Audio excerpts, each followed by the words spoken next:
This is Death or Prison, brought to you by leanonmeusa.org. We bring you stories of hope and encouragement.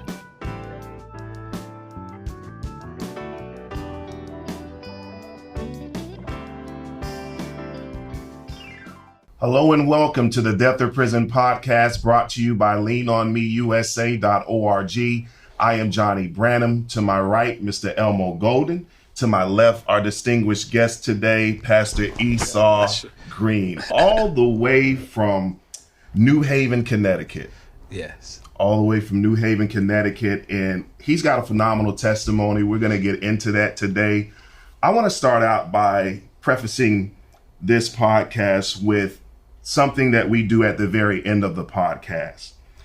And it's in Deuteronomy chapter 30, verse 19 and 20. We always say at the end of the podcast to choose life. And I want to reiterate why we say that. In Deuteronomy 30, verse 19, it says, "This day I call heaven and earth as witness against you, that I have set before you life and death, blessings and curses. Now choose life, so that you and your children may live, that you may love the Lord your God, listen to his voice, and hold fast to him. For the Lord is your life, and he will give you many years in the land he swore to give to your fathers, Abraham, Isaac, and Jacob." That was Moses. Death or prison. Growing up in certain neighborhoods, they tell you that you only got two ways out, death or prison. We say that no, there's a third way. Choose life. So the year is 1987. Yes. You're in Norfolk, Virginia on a baseball scholarship. You Yes. transferred from American International College from Massachusetts. And that was a very pivotal moment in your life. Walk us through that. Well, I was a highly touted high school baseball player. I went to American International thinking that I would be allowed to play immediately. Ego got in the way, and I had friends who were attending Norfolk State University who were enjoying success. So I wanted to be a part of that. I spoke to my head coach, and he asked me to stay, and I said, no, I'm going to go play in Virginia at Norfolk State. So Esau, you're in college. You in Virginia, right? Norfolk, Virginia. Norfolk, Virginia. What was college like for you?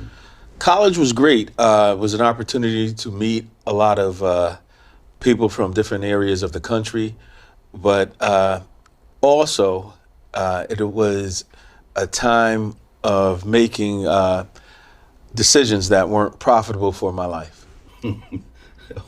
Making decisions that wasn't profitable for your life. Yes, and I want to hear the rest of this. Oh, okay. And transferring, I didn't realize that I would have to automatically sit 1 year out. In that 1 year of not doing something that I love to do, I got involved with just going to parties. I wasn't training the way that I normally would train. And eventually, a few of us, we got tired of sitting around the dorms being broke, and we wanted to do something about it. And what did you do? Well, I was from New Haven, Connecticut. I had some friends from D.C., and we had some friends at home who were, simply put, drug dealers. So we decided that we were going to call our friends, and we were going to become drug dealers until our opportunities to get back on the field. Now listen, you Connecticut, D.C. D.C. is known as Chocolate City, right? So I understand that may be a different type of pace for those guys compared to where you came from. Did you consider those guys from D.C. a little bit faster than you were? Actually, where I grew up at is right outside of New York City. So we kind of identified with the whole New York City, Bronx environment. And one thing, when God has a plan for you, he'll see it through. And it's also the same way with the enemy. We go into agreement with the enemy's plan, he'll make that work as well. So you guys are in college, sitting around, doing nothing, hungry, no work, no training, no practice. And I guess that was the enemy saw that as a tool to use to start you to getting involved into making those bad decisions. Being an athlete, you're trained to work hard and to persevere and to really discipline yourself. And when you lack discipline in any facet of your life, you're liable to make mistakes. And also, being an athlete, you're used to being you're used to adoration. You're used to people celebrating you, and then when all of that is all of a sudden taken from you, now you're looking to the world, and you're saying, where do I fit in? What do I do to get the cheers back? And during the mid '80s, the crack epidemic is taken off. Young kids who we all knew who were growing up, and they're millionaires. They had cars, they had money, and girls. You want to tell a 19-year-old kid that, you know, if you sell drugs, you're going to have all the pretty girls that you want. You have a couple of nice cars, and you know you really don't have to become a killer or anything like that, but you can have all of these things. That's what the devil places in your mind, and then you begin to meditate on these things, just like the Word of God tells us to meditate on these things. But the Word also tells us that so as a man thinketh, so is he. So when we start embracing this lifestyle, no matter where you came from, you're going to become that. And we were all good kids, but we got caught up in an illusion of grandeur. Growing up in New Haven, Connecticut, that led you to playing baseball on a scholarship. Did you pick that up early on? Is that something that your parents encouraged? My dad was an avid baseball fan. My mother was also a pretty athletic individual. She played basketball throughout high school. And I played all sorts of sports as a young man. It was really the New York Yankees and their tremendous runs during the 70s with Thurman Munson and Ron Guidry, Reggie Jackson, that really attracted me to baseball. At that time, the just the glitz and the glamour. I've always been attracted to what I thought were winners, and my plans in life was to become a New York Yankee. Yeah, but I played soccer, basketball, a little field hockey. I was involved in all types of sports as a young child and teenager. Now, playing baseball might seem like, or any sport for that matter, might seem like the average thing an American kid would do. But for you, it might have been more like a miracle. The hand of God has been upon my life since infancy. I was born with my legs deformed, but as we go on,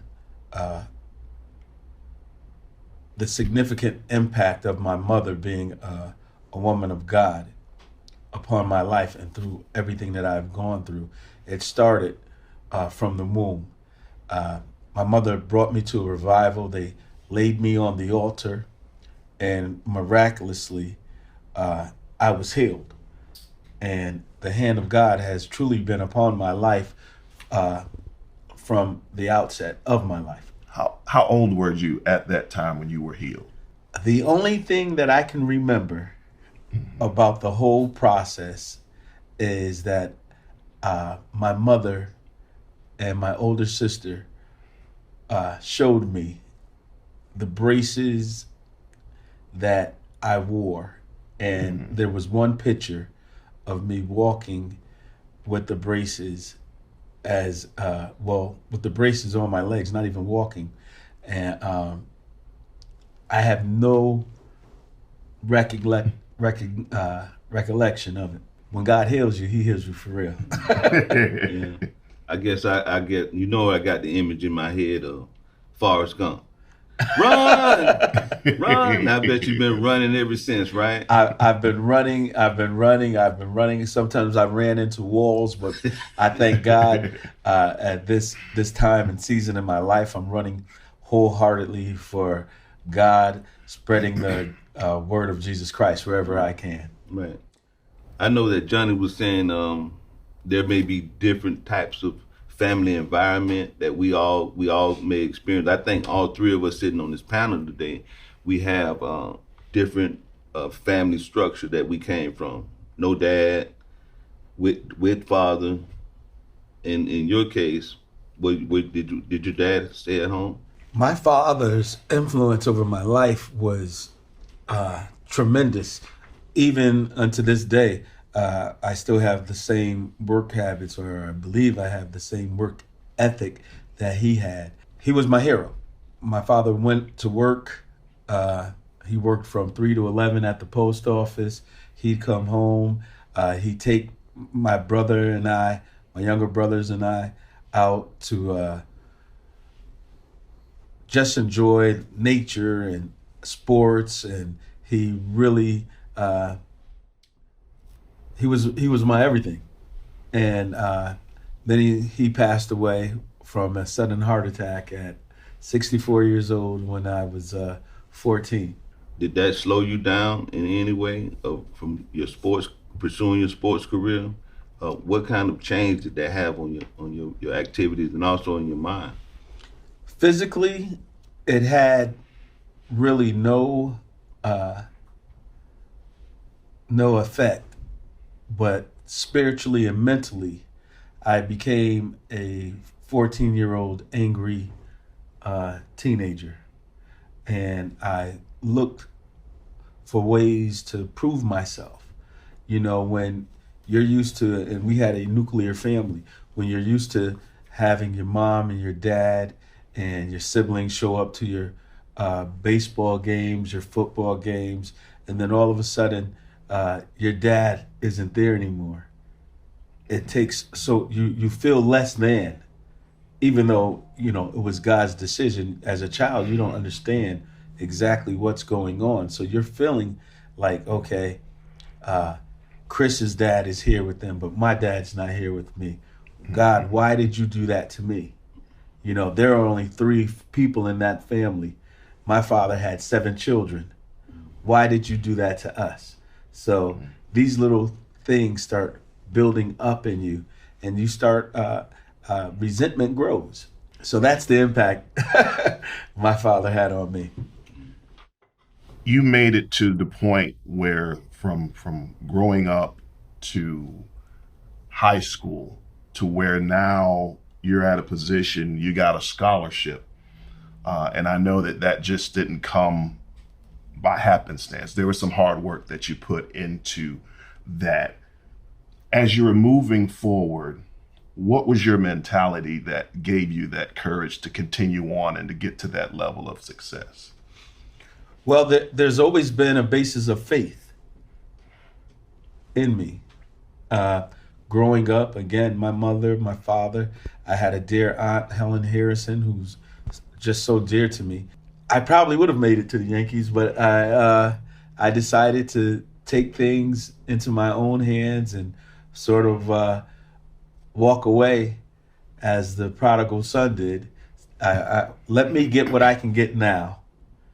Tomorrow's not promised to me, and let's see what happens from here. The lack of leadership with your dad passing away from the family nucleus, were there any other mentors in your life, somebody in your ear pushing you? Basically, no. I went to church, and one of the things that really fuels me today, and as a pastor and having our Enhanced Hope program for children, is that there was no one, and I don't blame anyone, because everything that I've gone through, God has prepared me for this day and this time in the kingdom.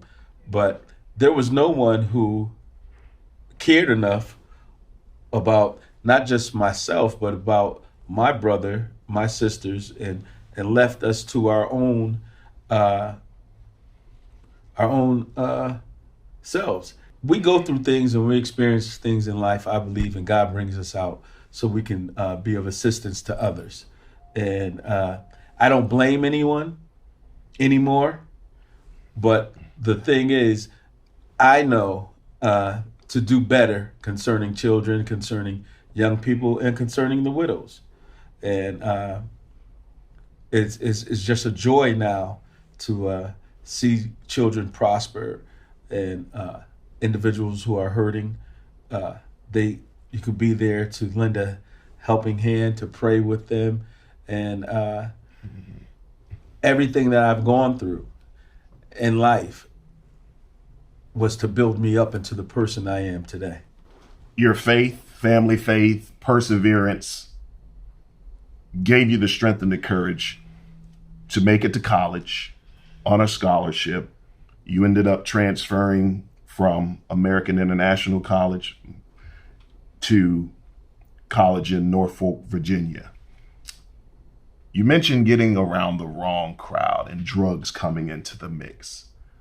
What were you thinking at that point, and how did things transpire when you're at that college? Well, I wouldn't even say it was the wrong crowd. I was walking in the wrong spirit.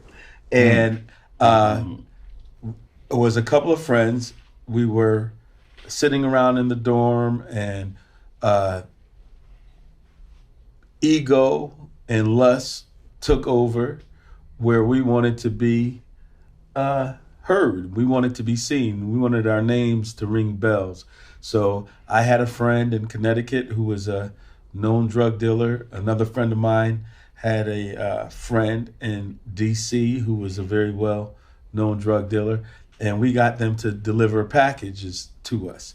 Package being a kilo or 2 kilos of cocaine, and we would cut it and bag it, and we would sell it on this street called Marshall Avenue in Norfolk, Virginia. To me, it was never about hurting anyone. It was never about even becoming rich. It was just about having fun, getting some cars, some jewelry, and being flashy. It was really ego-driven. How old were you at this time? I was 19 years old. I was away from home, a long way from home for the first time. And it was a period in my life where I really didn't think that I could trust any adults. You know, I believe if my dad were around, I would have said, "Hey, Dad, you know, I'm hurting over here. I'm hungry at night. You know, yes, I'm on a scholarship, but we don't get fed, you know, after the chow hall closes or after the dining hall closes. And I'm sitting here, I have nothing, I'm hurting." And that's what was really the antagonist that made me pursue a life of selling drugs. It was easy at first. But then, you know, with anything that you do that's wrong, the word tells us that the law is for the lawless. So I was living a lawless life, and consequences were to come. How long were you successful at selling drugs, and were there any arrests? Success doesn't last long in selling drugs or being a part of anything like that. We made some money for about a year and a half, 2 years, and then I had to abruptly leave Norfolk because my good friend, my partner, had got popped going to connect with our distributor. So I went home, and not only was our little business enterprise going bad, but at that time I had also picked up a habit, getting high on my own supply. And I went back to New Haven. I ran the streets there for a little while. And it wasn't long before I had committed my first crime outside of selling drugs. The sale of cocaine and crack wasn't my first arrest, but because I was using it, I ended up robbing someone. And that was the start of my contact with law enforcement and the beginning of my going back and forth to jail. This was around 1991 when I got my first arrest. What was going through your mind at that time that you were in these series of arrests? Was there ever any conscious of God, any thinking about, this continuing, maybe it could end up worse? Was mom anywhere in the picture? Maybe did she find out? I was constantly calling on God until I got out. Lord, if you deliver me, Lord, if you take this high away from me and I don't OD, and but there were so many things that were going on, transpiring in my life, and I didn't know how to get out of it. I was just lost. I was in a spiral. Good friends hated to see me come and loved to see me leaving their house, and I was just caught up in a cycle that I felt could not be broken. And most of the crimes that you committed, they only kept you in the county jail? Being that I was a pretty articulate person, I never went beyond the local lockup. And I had good family. So they would always see the promise in me and bail me out. I get on the phone, hey, I'm going to do right. Just give me another chance. I'm going to go to rehab. And I'm sitting there thinking, I'm going to go home, get a gun, and get high. And I even started robbing drug dealers that I knew in the area. So my life was just totally out of control. So you're in the courthouse. If it's one of the arrests that's about to lead you to prison. Yes, I was caught up in a county sweep, and I was hanging around some guys, and they sold weight, and I was in the mix. I always wanted to be in the mix, and I was arrested and brought down to the court, and my offer was 32 years, and for trafficking, for drug trafficking, and there was a little write-up in the paper. Esau Green, known supplier of cocaine to gangs in the Fairhaven area of New Haven. But God, again, spared my life from that 32 years, and they told me I would do no less than 20. It was reduced to 12 years. Again, it was just by the mercies of God and a praying mother. My mother told me one night when I was incarcerated, I called her, and we were on our way to a Spanish service. And she said, on your way back from Bible study tonight, I need you just to touch the walls and tell the walls of the prison to give you up. And it was that type of faith and believing and trusting God. I said, Mom, if you said, take that time and God's gonna open the door for me. And then she told me to pray and lay hands on the walls and say that God has greater for you and that these walls have to give you up. Eventually, out of all this time that was offered, and then I was sentenced to 12, I only did 4 years inside of prison. I believe that's where we want to leave everyone. And when we come back, we're going to continue on this conversation with Pastor Esau Green, because I want to learn about that experience of incarceration. And I know that the listeners and the viewers want to hear all about how that was and how God basically kept you while you were there. You've been listening to the Death or Prison podcast, brought to you by leanonmeusa.org. I am Johnny Branham. To my right, Mr. Elmo, Big Mo Golden. And you have been listening to a powerful testimony of Pastor Esau Green. Now, this is the Death or Prison podcast, but we say, choose life.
Change the world.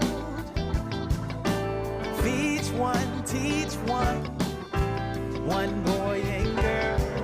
Maybe we can change the